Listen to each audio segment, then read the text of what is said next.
present to you our guest speaker and then leave the floor to him because he has lots to share with you. Founder of the Canadian Arab Institute. This is really very, I took the short bio from the website of the Canadian Arab Institute, and he's being very, very humble here when he says co-founder. He is the major pillar of this NGO. He is a commissioner with the Ontario Human Rights Commission, committee member of Human Rights Watch Canada, and co-founder of the Canadian Arab Jewish Leadership Dialogue Group.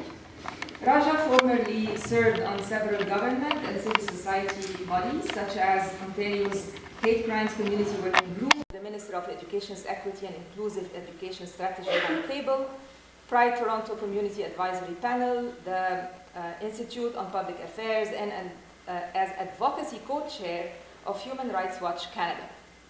He also served as president of the Canadian Arab Federation, and we've talked about the CAF in our class on Tuesday, in the period following the events of 9/11, authoring the book Arabs in Canada Post 9/11. For many years, Raja was an international consultant in organizational development and capacity building, focusing on civil society and human rights work. Today, he is going to talk to us about Your Voice Can. So your voice can make changes, I presume, but can make changes in Canada, and with a special focus on Arab-Canadian contributions to politics in Canada. Thank you so much, Raja, for coming and sharing your views with us today.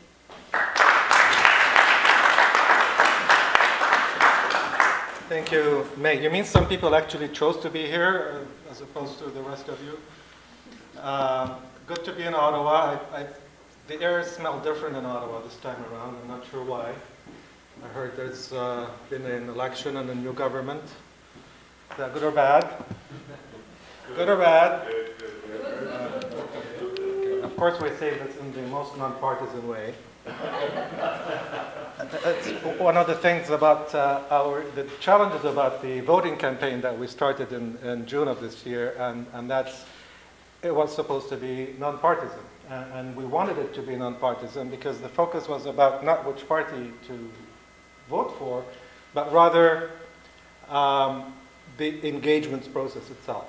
You know, being a citizen, knowing the duties of citizenship, and the importance of being engaged as a citizen in a democratic society.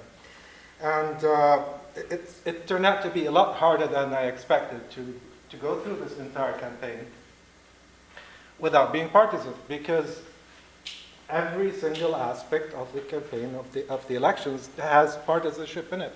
Every single issue has parties standing on different sides. And many in the media would actually be amazed that, are you actually doing a non-partisan campaign like we expected to be against the Conservative Party because of this and that and the other? And we said, well, it's more important to engage the community in a democratic exercise rather than to play a partisan role, because what we as a community are lacking the most right now is that civic engagement. Engagement in the democratic process and understanding of citizenship even. And I will get to that. But again, thank you for inviting me. It's great to be talking about all of this, and I'm really going to be talking to you about my experience. And my experience started in 1997, becoming involved and becoming an activist in the community. Anyone not born in 1997 has to leave the room right now. Okay, so in 1997, I joined the Canadian Arab Federation as a volunteer, and then made my way to the executive committee. And by 2002, I became the president. So you'll get the benefit of that experience, and not just that experience, but that experience as it compares with my experience with the Canadian Arab Institute, which is quite a different experience. And I will get to that, but first let me talk about the Canadian Arab Institute and give you a very sort of a brief history and sort of a profile of the organization. I understand you've been to the website. I understand you've looked at some of the reports, And you've even listened to the Ya Canada or Canada in Arabic, and we'll talk about that a little bit. But I'm going to go quickly about some of the things we've done in the last couple of years, and then I'll try and put a framework around them as to why we did these things and how do they fit into sort of our mandate. Late last year, we brought together an amazing group of performing artists, all of them Canadian Arabs, ranging from opera singers to jazz to fusion, this and the other, and they performed at Kerner Hall, the Royal Conservatory of Music in Toronto, which is really the most one of the most prestigious music venues, a 1,200-seat theater, the newest venue in the city, and the idea really was to send a message. Yes, it was about beautiful music and wonderful musicians and performers, but the message was to the community, look at what you've contributed in the arts, in the performing arts. To the larger society, look at what we've been contributing to the arts in this country. And that's for a very specific and important reason, is that our contributions have always been invisible as contributions by Canadian Arabs. Our community has always been invisible, and one of our priorities is to make it more visible, because given the overexposure of negativity coming from elsewhere in the world, we need to be very visible locally in our own sense of realistic identity, as opposed to the one that's coming from the headlines, being foremost rather than the news that's coming from elsewhere. So this was a statement. This was a statement of here's one aspect of our identity as Canadian Arabs of our country and our contributions. We partnered with a number of mainstream organizations to present various aspects of Canadian Arab culture. This was with the Interior Science Center when they had the Sultans of Science exhibit last year, and it's about the Islamic scientific discoveries. The year before that, we partnered with the Royal Ontario Museum in presenting Mesopotamia exhibits, which is the cradle of civilization. This is where civilization started, and it's certainly one of the things that are not associated with being Arab today, not even in our own minds. We're currently presenting with the ACANS Museum in Toronto, and if you haven't been, you should go to that museum. It's an amazing facility to enjoy and take advantage of, and they currently have an exhibit of contemporary Arab art that we're partnering with them on. So this is a bunch of cultural events, exhibits that we've been sort of partnering in. This is a lecture series that we partnered with the Monk Center, the Bill Graham Center at the University of Toronto, where we bring speakers who can actually shed some real depth and light on what is happening in the region. And this is directed at academics, journalists, influencers, people who can benefit from getting a better understanding of a very complex region that Canada is currently very much involved in. We do an annual conference with the Rothman School of Management at the University of Toronto on economic opportunities for Canada and the Arab world. We have a Canadian Arab to Watch program where every month we profile a Canadian Arab who tends to be more of the up-and-coming, younger variety, who are actually performing something of benefit to society, succeeding in a way that is exceptional. And again, this is part of making the community visible to both Canadians and to our own community that is really lacking in terms of role models and success figures. Another thing we've been doing is policy briefs. And these policy briefs are on issues that particularly affect the community more than other communities. For instance, last year, Bill C-24. Do you remember this bill? The bill amending the Citizenship Act. And one of the provisions in it is that it becomes easier for the government to strip a Canadian citizen of their citizenship if they hold dual passports or dual citizenships, or if they might qualify for a citizenship from another country. The other thing we spoke out on, and we had a policy brief and a piece in the Global Mail on was the issue of Syrian refugees. Our country was really dragging its feet on accepting large numbers of relocating large numbers of Syrian refugees. This is before the issue became, I'm not sure where this came from. I have a feeling it's from a desk here. Okay, so this is last year. This is before the picture of the child Alian made the issue sensational and front page, and this is an issue that we advocated on from a research-based perspective that put the Syrian refugee event within the perspective of what Canada historically has done in terms of refugee crisis in the world, and what it means for Canada today to continue on that tradition, and why it should do so. We've published a number of research reports that you might have seen. This is using the data from the 2011 census. That doesn't say much about Arabs in Canada until you've actually collected information about the 22 different countries that constitute the Arab world, and then put them together and then made sense of them in the way that we did. And this is very basic information that a community needs to know about itself. So we've done quite a bit of that.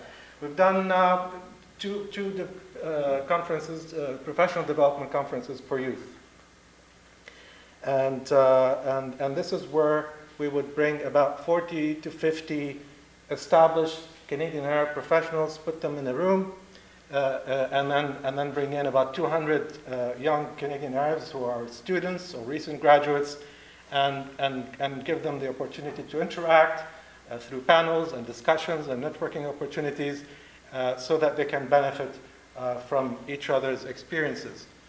We've done a number of professional development workshops for youth, such as leadership, presentation skills, and so on and so forth.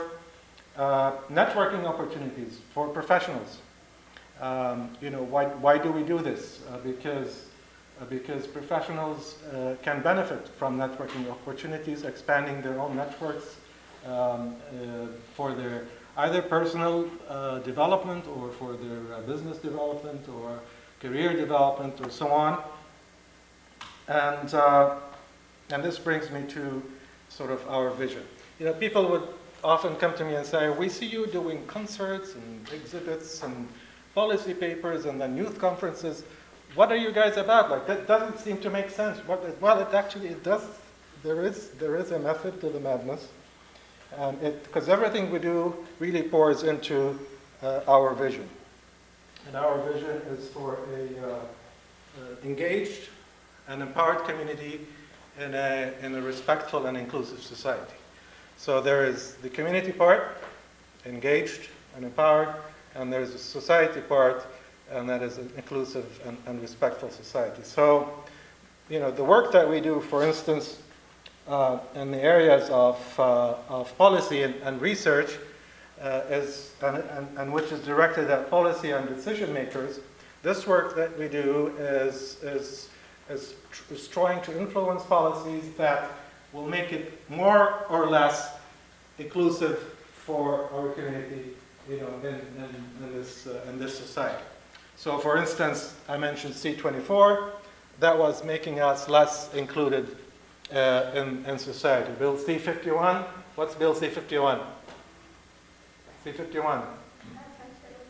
Anti-Terrorism Act 2015. Had less included in society. Zero Tolerance for Barbaric Practices Act. We didn't even have to bother to do a policy brief on that. I mean, you don't.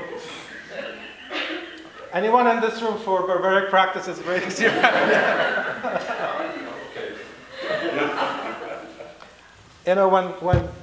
When every aspect that was criminalized under this Barbaric Practices Act was already criminalized by some other statute, and when no one out there is calling for barbaric practices, you have to wonder, why did we need this bill? But there it was, sort of staring us, in the face. So, and then culture education. So this is the lecture series I mentioned, and this is the exhibits, the concerts. This is all about educating our community and the Canadian public about the culture and the heritage that we come from. Again, countering the negative narrative out there. I mean, let's face it, the headlines are not good. The headlines are about Islamic State and Al-Qaeda and Syria conflict and refugees. Nothing about the headline says anything about us as Arabs, as Canadians of Arab heritage. So we need to have the counter narrative to what's going on out there. Unfortunately so, but that's the reality and we have to deal with it. So the work that we do on culture and education is for the Canadian public and opinion makers, as I mentioned earlier. And lastly, community development and engagement, so the conferences, the youth conferences, and so on. And the voting exercise was very much about community engagement, and that's clearly directed at the sort of Canadian Arab community. So, if you look at it in this perspective, it starts making sense. All these things that we're doing, they make sense, and they all pour into, the matter of inclusion.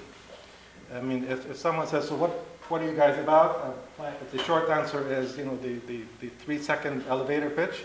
We are about the inclusion of the community in the cultural, civic, political, and socioeconomic life of the country. That's the bottom line of what we do. Let me pause for a minute here and see if anything I'm saying is not making sense or needs clarification. Yes?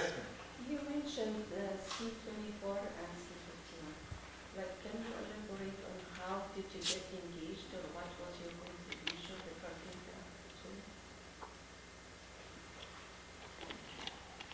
So C24, the amendment to the Citizenship Act, we engaged a researcher with expertise in the area of citizenship, and we asked him to analyze the bill. This was before it became an act, and let us know which aspects of it will affect the community sort of the most. So he did that, came back with a draft. We passed this draft on to a human rights lawyer to add the human rights angle of it, and then sort of went through it one more time and came up with a policy brief that said specifically how the bill will, impact the community specifically, but also the rights of Canadians in general. And then we took this brief, hand-delivered it to Minister Alexander, Minister of Citizenship and Immigration at the time. Excuse me. And then hand-delivered it to the critics from the two main opposition parties. And then, of course, circulated it to the committee, the parliamentary committee that was, studying the bill at the time. So this was the extent, of our engagement. Both opposition parties at the time voted against it, but the Conservatives had a majority. The minister listened but did not respond. I think he had inherited this from Jason Kenney, who was the minister before him, and there wasn't much that he, would do about it without paying a price. So there it was. It passed, and the Liberals had promised to repeal C24, and we look forward to that happening. They agreed on 51, right? Pardon? They are okay with 51. The Liberals? Well, they voted for it, but they said that they will repeal major parts of it. And today I read in the paper that they actually have already started working on doing that as soon as Parliament returns, and hopefully that happens. Okay, so the voter campaign, and I spoke about this a little bit earlier, and said that. It really was about an opportunity to talk about, civic engagement and engagement in the democratic process. Obviously we wanted more Canadian Arabs to vote. And there's no hard data that tells us what percentage actually votes. There's guesstimates out there that talk about 35 to 40% turnout rate compared to 61% in the 2011 election. But what was important to us is that the perception is there among many in the community, among the politicians, the candidates, the parties, that Canadian Arabs do not vote in big numbers. And that's a really barrier to engaging with elected officials in any effective way, because if you don't vote, then in a way, it's not right, but in a way, why should I listen to you? So that needed to be corrected, the perception needed to be corrected, but more importantly, the sense of engagement needed to be lit up, it needed to be brought into the community. Most of us who immigrated to this country do not know what citizenship means. Because we come from countries where we weren't citizens, we were more like subjects rather than citizens. So citizens' rights, citizens' duties, the fact that the citizen is not just sitting there receiving from the government, whether it's receiving good things or bad things, that there is citizenship engagement, that there's room for citizens to impact decision-making, policy-making. These are all absent from the tradition of people who immigrated from Arab countries. And 70% or so of Canadian Arabs came to this country in the last 20 years. So it's a very new community. So the campaign, the election, was an opportunity for us to engage the community in this discussion, the discussion of citizenship. And we were keen to talk about voting as not the last step, rather than the first step to being politically engaged. It's the first step in being engaged in the democratic process. And it's only one of the ways to be engaged as a citizen. We talk about civic engagement, about public appointments, about public commissions and agencies, and so many different ways for a citizen to be engaged. So this opportunity, we took advantage of it, and we focused on the youth. Why did we focus on the youth? Because the youth are known to be less participative in elections. I think in 2011, participation rate was 38%. So that's one reason. But another reason is that if young people your age get engaged, get the understanding on the benefits of engagement at this age, then the chances that they will be more engaged citizens throughout their lives are much higher. So we started the campaign with the Arabic version of O Canada, which I believe you've had the chance to listen to. My students at least, but Your not students. everyone in the room. Not everyone in the room. I've seen it on Facebook for sure. You've seen it? Anyone hasn't seen it? Okay, 2 people. Do you want to hear it again? Yes.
the campaign, to the vote.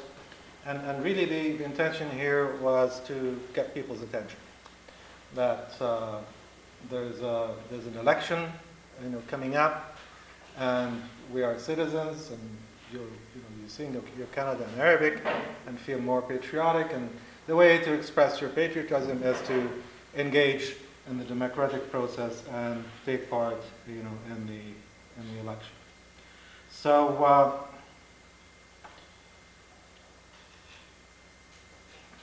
And it got people's attention, and we've got a number of media outlets: BuzzFeed, Toronto Star, Metro News. A lot of media picked it up. And the HuffPost, and 90+% of the reaction was positive. Of course, there were those who, when I sing it in Arabic, go back home and do it. But when the Department of Foreign Affairs puts it on its website, and when Canadian embassies in the Middle East posted it on their website on Canada Day, so this is how we started the campaign and got sort of everyone's attention. Let me see what we got here. No, that's not it. And let me tell you about the other aspects of the campaign. Here's.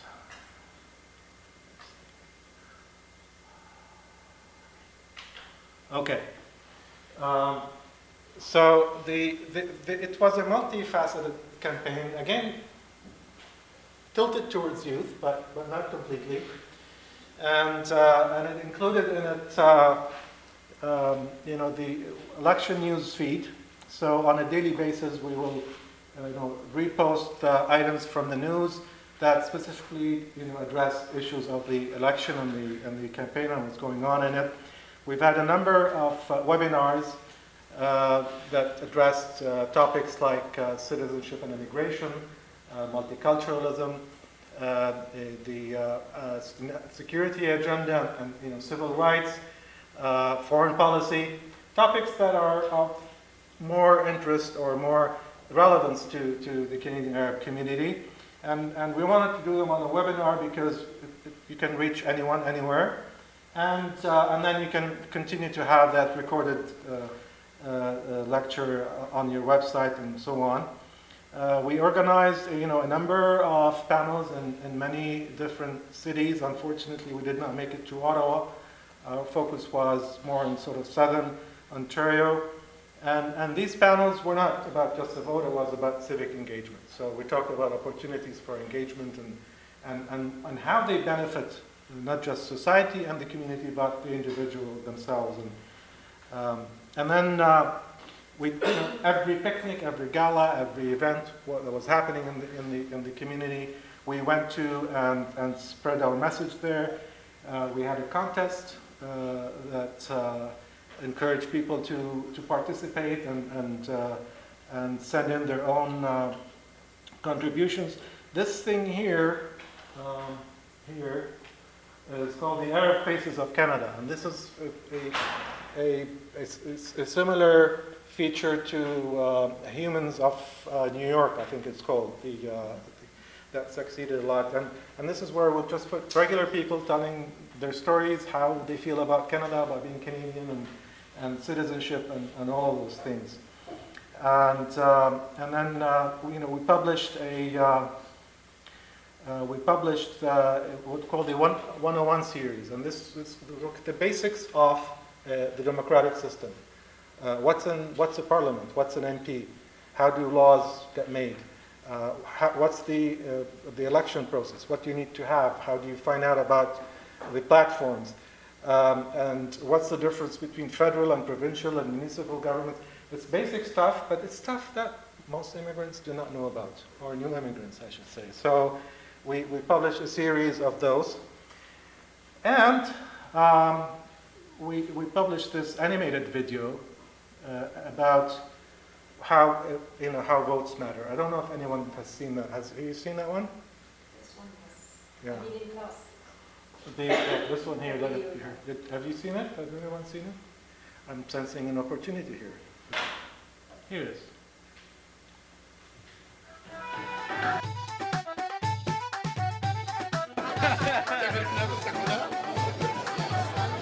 I don't think it really makes a difference if I vote or not. Yani, I might consider it if they have knafe at the polling station. The things you do for your country. You can make a difference. Let your voice be heard. Be heard. Be heard. Why? Consider this. Between 2006 and 2011, the number of people of Arab origin in Canada rose by 33% to over 750,000. Why does this matter?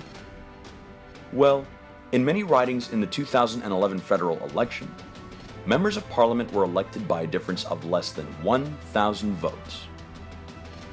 These are your members of parliament. Over 130 ridings in the country have over 1,000 Canadian Arab eligible voters. And more than 500,000 Canadian Arabs can vote in this year's election. Every vote counts. That's why democracy belongs to those who participate.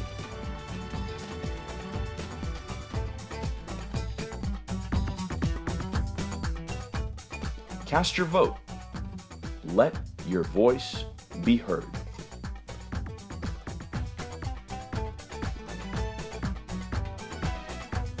Yalla! Vote!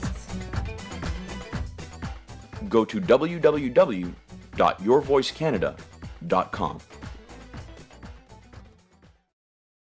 We also got a number of testimonials from known figures to also get people's attention. So that's in a nutshell what the sort of campaign looked like. That last video set in a shisha cafe it was clearly directed at youth and trying to address the point that many youth make. What's my voice? What's my vote going to matter? It's not going to make a difference. So let me just spend a few more minutes on some of the things that we've got. We've got coming up, and then I'll open the floor. There we go. So I mentioned youth conferences, I mentioned youth development workshops and so on. We're trying now to sort of create a package that brings all these youth-oriented opportunities, development opportunities under one umbrella, and we're calling it the CAI Academy. We've already started a network of campus ambassadors. So in each campus we'll have at least one person who can be our point of contact with student groups on that campus. And incidentally, the Ottawa University campus ambassador position is still vacant. I have business cards here. If anyone is interested, we can talk about it. Talk about campus empowerment, and this is where we want to strengthen student groups that are campus-based so that they're better able to address the needs, understand and address the needs of the student population with our support. Professional development opportunities, networking, mentorships. We started designing a mentorship, a big mentorship program, even scholarships, and so on. And we've applied for funding from different foundations for this, and we're hoping if one of them comes through, then we'll be able to start this program early in 2016, and it will be at least a three-year program meant to sort of engage and advance the youth in the community. Community mapping exercise. We need to understand who's who, where, what are they doing, how they are doing, what are the challenges, what are their opportunities, their language skills, their employment skills, and so on and so forth. We don't know these things, and until we know these things, we're not able to focus in on specific areas that need to be studied further. And this is a very important exercise. We have an awards gala coming up. Awards, and this particular awards gala, it's our first. We're recognizing two individuals. One of them is Mary Jo Haddad, who's the former CEO of Sick Kids Hospital in Toronto, who made her way from being a nurse to becoming the CEO and becoming a role model for many other women.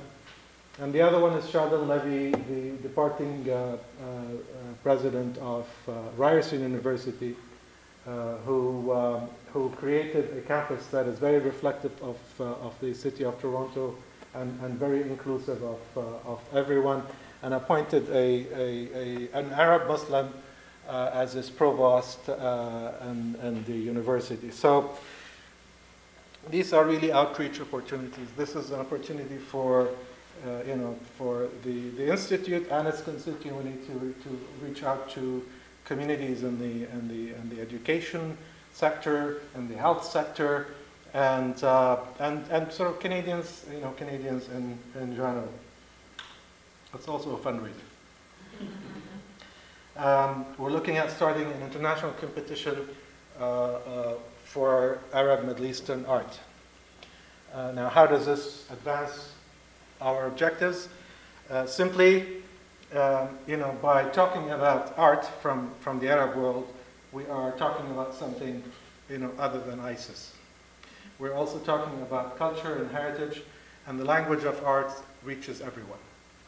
So this is an opportunity to promote art from the Arab world, but also for us here as Canadians, an international community from Canada, international competition based out of Canada is a good thing for the art scene here and for improving cultural understanding and all that.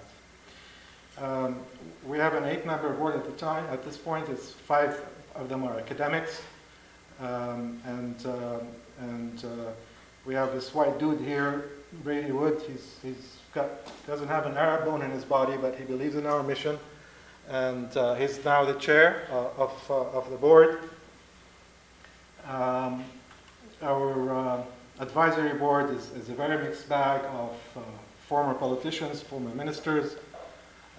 This is Mona Nimmer, who's the VP of Research here at the University of Ottawa. This is Mamdouh Shukri, is the president of York University. This is a former ambassador.